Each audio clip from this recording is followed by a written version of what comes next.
Perkenalkan, nama saya Nima Dedewita Utami, kelas 11 MIPA 2, nomor 24. Di video ini, saya akan mempresentasikan sistem saraf, yaitu pengertian sistem saraf, struktur sistem saraf, dan penyakit pada sistem saraf.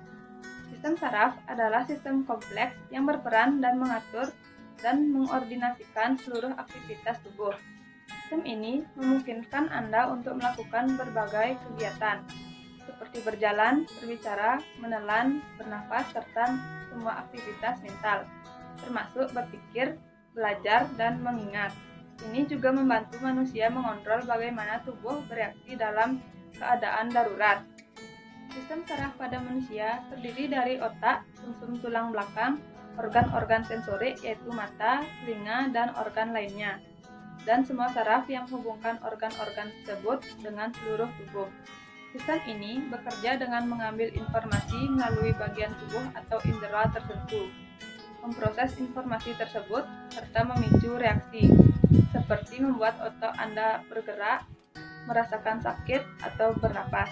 Dalam menjalankan kerjanya tersebut, sistem saraf terbagi menjadi dua struktur atau susunan, yaitu sistem saraf pusat dan sistem saraf tepi. Sistem saraf pusat terdiri dari otak dan sumsum tulang belakang. Sedangkan saraf tepi terdiri dari saraf yang menghubungkan saraf pusat ke seluruh tubuh manusia. Adapun saraf tepi terbagi ke dalam dua susunan besar, yaitu saraf somatik dan otonom. Secara garis besar, terdapat 3 bagian pada sistem saraf pusat manusia.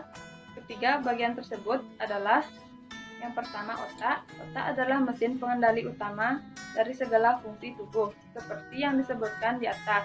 Organ ini merupakan bagian dalam sistem saraf pusat manusia. Jika saraf pusat merupakan pusat kontrol tubuh, maka otak adalah markas besarnya. Otak terbagi ke dalam beberapa bagian dengan fungsinya masing-masing. Secara umum, bagian otak terdiri dari otak besar, otak kecil, batang otak, serta bagian-bagian otak lainnya. Bagian-bagian ini dilindungi oleh tengkorak dan selaput otak dan dikelilingi oleh cairan cerebrospinal. Yang kedua, sumsum tulang belakang, sama dengan otak. Sumsum tulang belakang juga merupakan bagian dari susunan saraf pusat. Sumsum tulang belakang langsung terhubung ke otak melalui batang otak dan kemudian mengalir sepanjang ruas tulang belakang. Yang ketiga, sel saraf atau neuron. Bagian tak kalah penting dari anatomi sistem saraf adalah sel saraf itu sendiri, atau disebut neuron. Fungsi sel saraf atau neuron adalah mengantarkan impuls saraf berdasarkan fungsinya.